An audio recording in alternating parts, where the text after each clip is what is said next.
Bada bing, bada boo. As of recently, a woman named Ash Trevino becomes one of the more perverse additions to TikTok Live. Ash Trevino is a 36-year-old woman from Texas. She likes to date men in prison that are accused of doing heinous things and documents all of this on her TikTok live streams. Ash Trevino, the now infamous inmate hopper. She will be on the phone with inmates during her live streams, just spewing words out of her mouth. You're my 30th inmate. Did I not tell you that? You really are. I swear. I've been with 30 inmates. You're my 30th inmate. Did I not tell you that? I'm not with no one, just you, but I've already married two. She says that she will be open and fine with dating an inmate that has charges of SA on a child. That's fine for her. She has this moment where she talks about how murder charges and SA charges are not that crazy because every single person she's been with has had those charges. She is 36. She has two daughters that are 16 and 13. And she believes that the internet is unjustly trying to get them taken away from her. Ashley addresses this in a live stream saying, Y'all are really trying to get my kids taken from me, and it's not going to happen. Do you know how many CPS cases I've had on me in the last 4 months? Did she just brag about she had 20 cases yes, on her? And nothing has happened. That's her biggest flex. In the state of Texas, one of the main things CPS workers are looking for is kitchen and food availability. The guidelines are along the lines of kitchen should have healthy, readily available food. She will spend nearly $800 at the grocery store and just come home with different variations of hot Cheetos and sour candies. She is spending $700, $800 on chips and snacks during these grocery hauls. There is not a fresh leaf in sight. The next thing CPS looks for are appropriate sleeping arrangements. This is a big one. When Ash is doing a live stream, she's showing off her apartment. She does a quick peek into her daughter's room. They share a room. And netizens are very quick to point out, wait, is that a singular air mattress on the floor for both the girls to sleep in? She gives her daughters an air mattress, not because of her lack of funds. It is her gross misappropriation of those funds. She's constantly on TikTok lives doing these hauls. She says things like, $3,000 is like dirt to me because I don't need it. It's trash, but if y'all need it, I'll throw it to you. She says, I kid you not, I already bought 2 Louis purses over $6,000 within a month, but she can't afford beds for her kids? It is expected by CPS that parents provide a safe environment for their children. Her younger daughter, E, has to go to the hospital one day, and Ashley, instead of taking her, jumps on another TikTok live and says, guys, this is my sickly baby. That's the one that I have to go take to the hospital and go get tested in a couple weeks. I'm not going to explain nothing else because she doesn't want me to. Mere minutes later, I don't even think 10 minutes have passed. She says, if y'all want me to tell you about my baby girl's health, go ahead and send the galaxies. Galaxies being $15 donations on TikTok because there's tiers to the donations. If y'all want me to tell y'all about my baby girl's health, go ahead and send the galaxies. She's willing to sell her daughter's medical history for the highest bidder.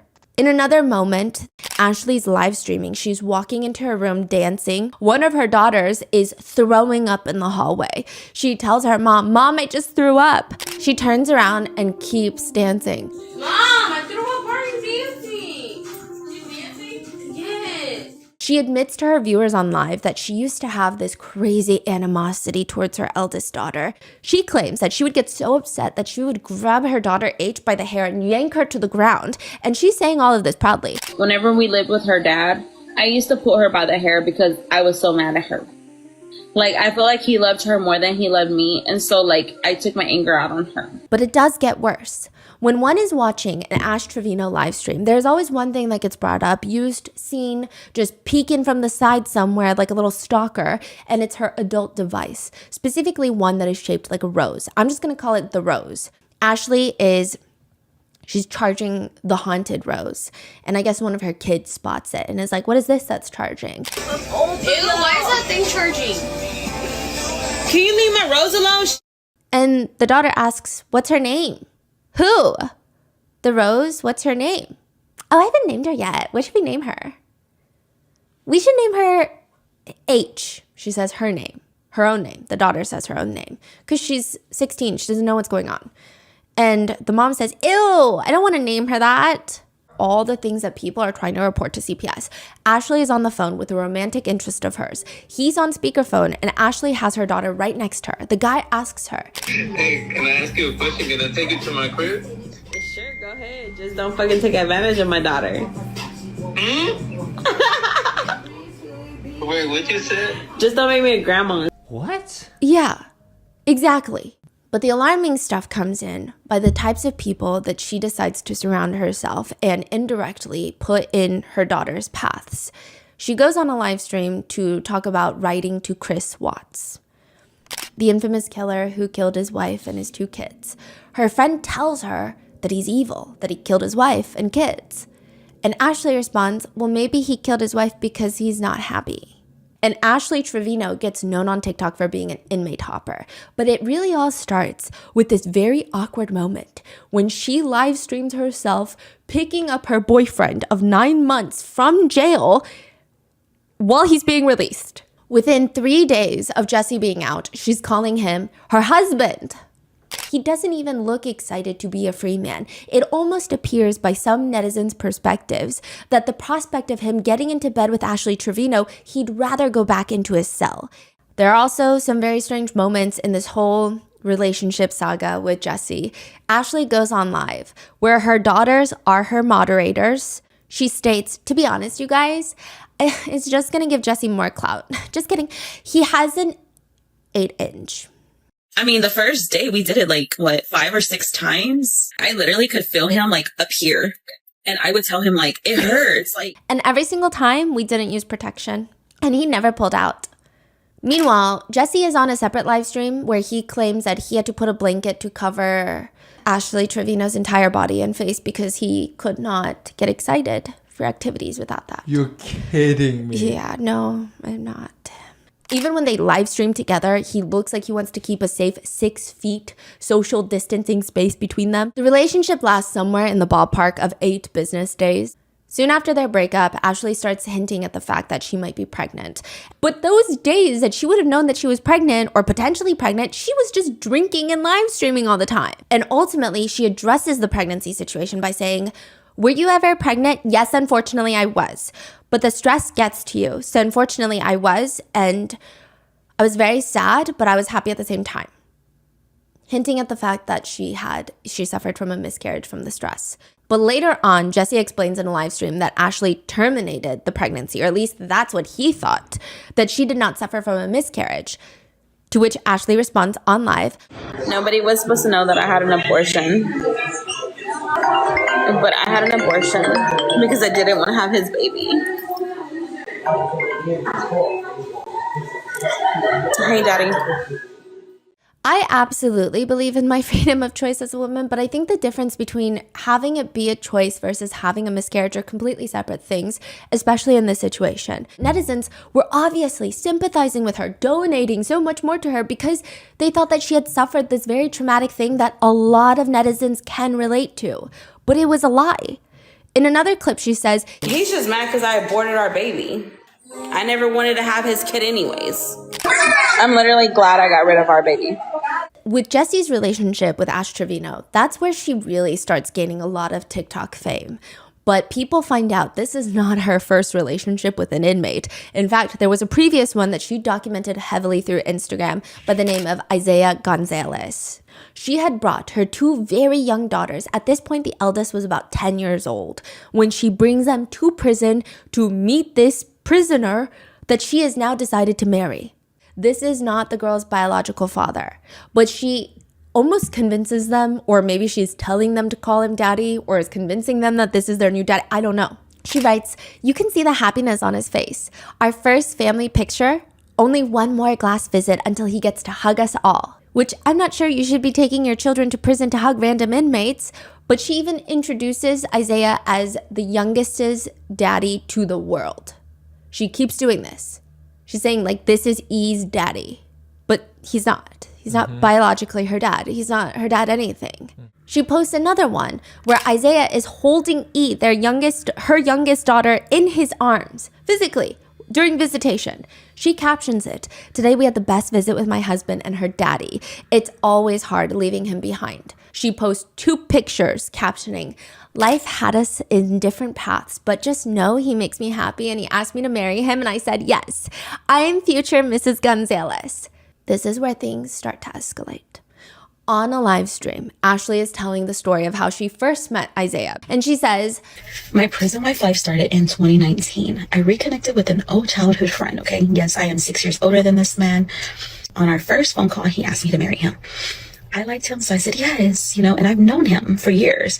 I knew him since since he was 11. I knew him since he was 11 and I was like 15, because I was like 15. So he had to have been like 9 when I first met him. and she was interested in a 9-year-old boy. She used to tell Isaiah's mom, because he grew up quick. I would tell his mom, like, "I'm going to be your daughter-in-law one day. I'm going to be your daughter-in-law one day." And she's like, "No, you're not. My son is too young for you." And then in 2019, I reconnected with her son.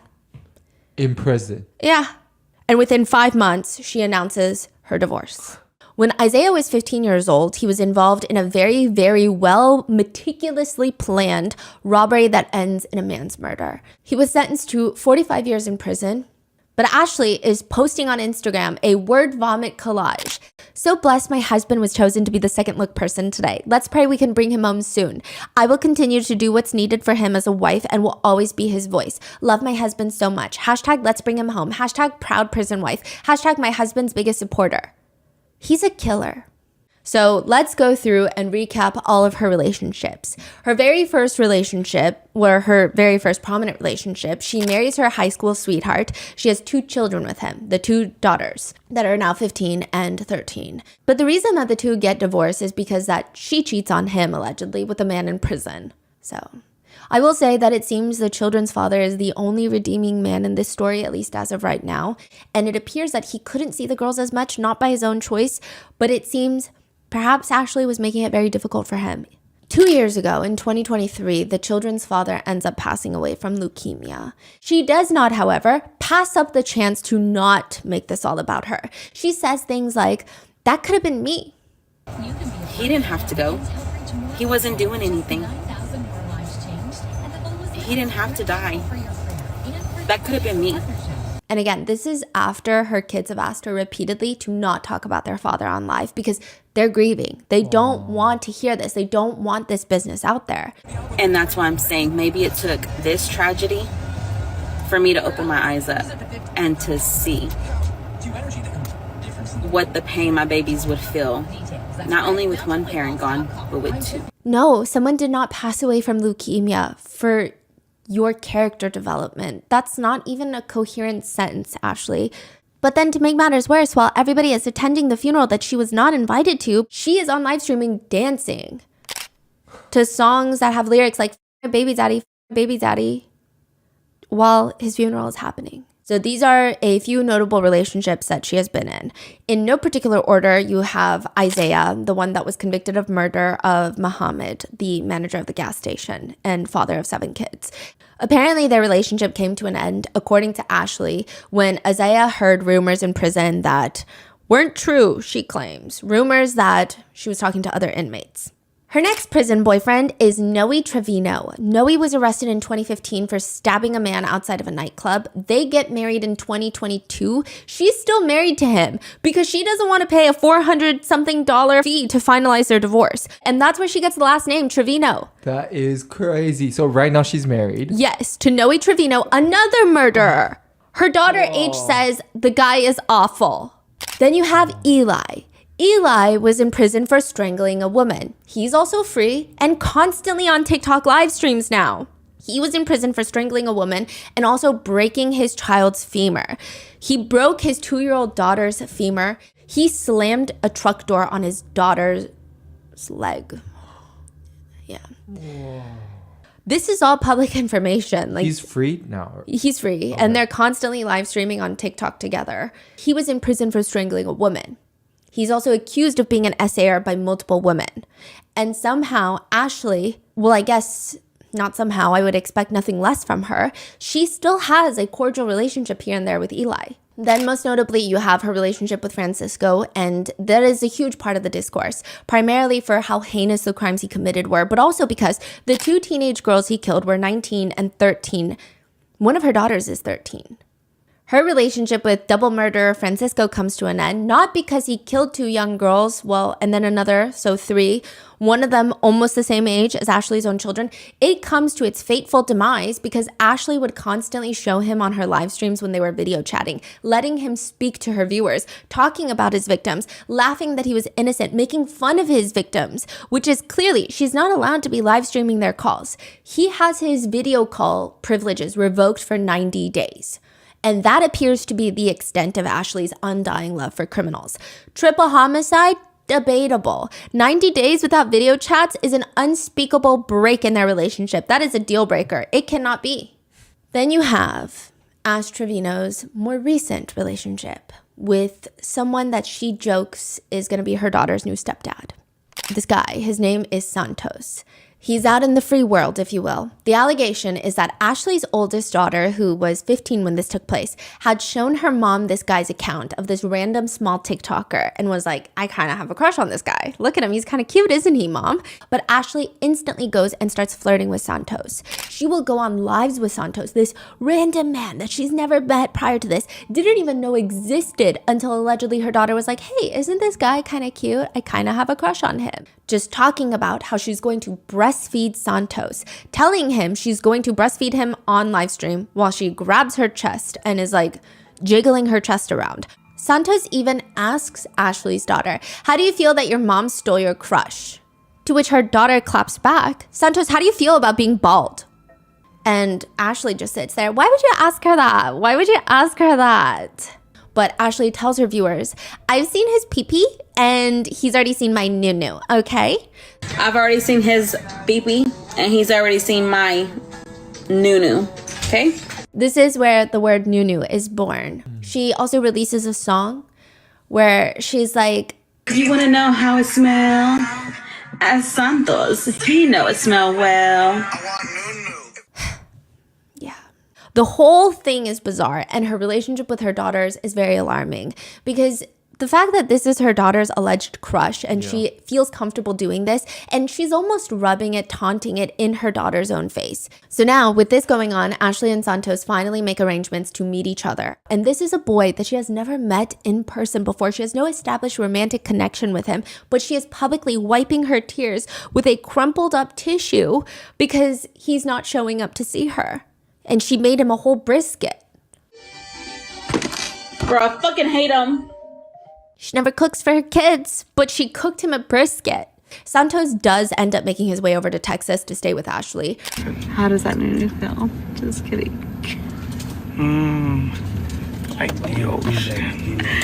Are y'all jealous because I'm in the same room as him or what?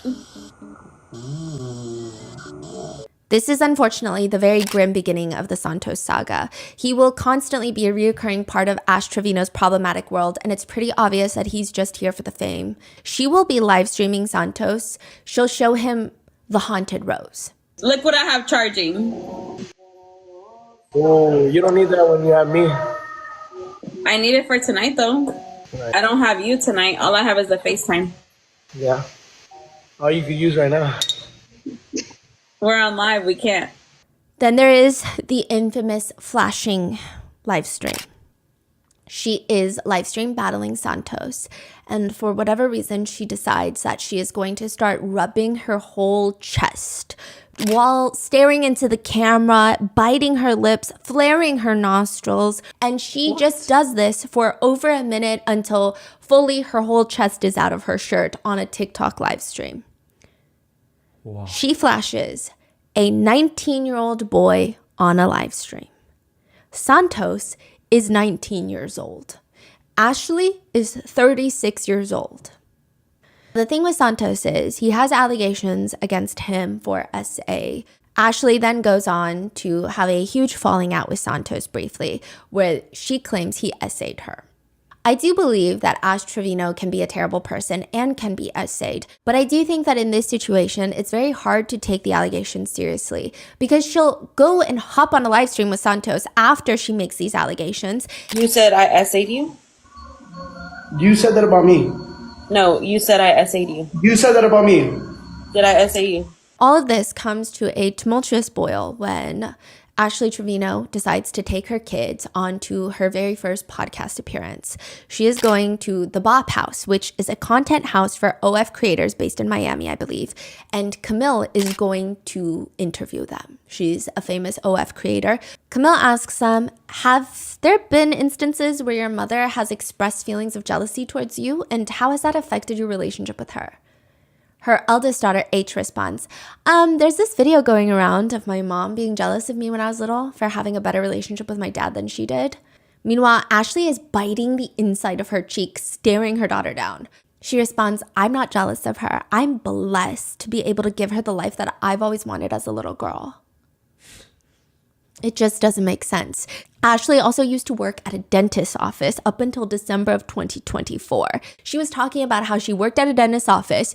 The practice was sold to new management that was going to come in, and some of the new managers were Indian American. He gave us an option to stay with the new owners or leave. And I chose to leave because they were Indians. And I'm not working under no Indians. I'm sorry, I'm just not. Yeah, she's racist. She literally, on one live stream, she was teaching her daughter slurs for all the races and ethnicities. It was really bad. But it's not true. She did not quit. Not that it makes her statement less racist. She was fired because netizens pulled clips of her doing, I don't know, any one of her heinous things and sent it to her bosses. In the interview with Camilla asks Ashley's children, do you think that maybe sometimes she can exploit situations to get views? I'm going to be real. Yeah. Ashley disagrees. She says, if anything, she wants to protect her kids. To which E brings up the time that Ashley asked for Galaxy donations if they want to know about her health conditions. And Ashley says, oh, yeah, but that was like a while back, though, and you weren't even in the hospital. Eventually, Camille sends the kids out of the room so that she can talk to Ashley alone. And she says, Santos was caught licking your haunted rose on live. What the f*** are you doing with that? And he licked your rose toy. Why did he do that? Because Santos is a freak. Santos sleeps with everybody. Did he sleep with you? Am I supposed to answer that Yes. truthfully? Yes. Truthfully? Yes. Did Santos sleep with you? Did you sleep with Santos, actually? So, yes, we have done stuff. Okay. Twice. Twice. 2 separate occasions. With a 19-year-old boy. I didn't know he was 19 at the time. And probably the most explosive question in the entirety of the podcast is when Camille asks, question, do the kids have beds? H responds, well, I don't live with my mom. At your mom's house then, do you have a bed? No. I'm going to zail you. I'm going to give you money. I want a bed, 2 mattresses, 2 of them. I want a headboard and 2 nightstands. I'm going to order that before you leave this house today. Later in the episode, Ashley still brags about how much money she makes and she starts giggling and Camilla says, and her kids still don't have a bed. So what's so funny, Ashley? She laughs even louder and she's like, nothing's that funny when your kids don't have a damn bed. I'll tell you that right now. Now, this podcast gets released, and within a few days, I think it's at like 7-8 million views. Ashley is pretty upset about this podcast. She alleges that Camille received like $60,000 for this podcast. I'm not sure where that allegation is coming from. If she had known that Camille was going to name the podcast the worst mom on TikTok, she would have never sat down for the podcast. She says, because I'm not the world's worst mom, but I'm always going to be the villain in everybody's story. I could sit here and go to church every day, every Sunday, give my life to God 100%, and you will still see me the same way you see me right now. A bad mom, alcoholic, whatever you want to call me, fat, ugly, whatever. Y'all are still going to see me in that way, even if I change my life. But there has been back and forth of Camille not purchasing beds for the kids yet. Ashley claims Camille is a liar. She's not purchasing the beds. Camille is claiming, I told you to send me the beds and you haven't sent me the ones that they wanted. So like, what do you want me to do? So netizens are just kind of confused on how bad of a mom can still have a platform and keep making more accounts. And more than that, still have people donating.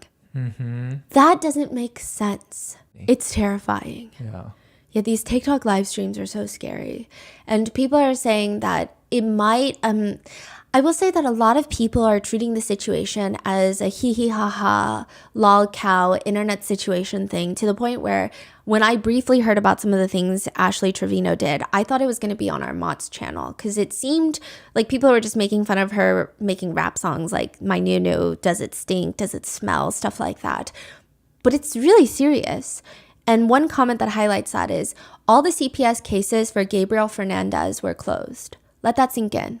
That means absolutely nothing. Can you imagine the horror stories these girls have since they were little? And with that, that is today's episode. What are your thoughts on Ash Trevino? I know that I wasn't able to encapsulate all of the things that she's done because she's on live practically every day and she's probably on live right now, but what are your thoughts? What do you think should happen to her? Let me know in the comments. Stay safe, and I will see you in the next one.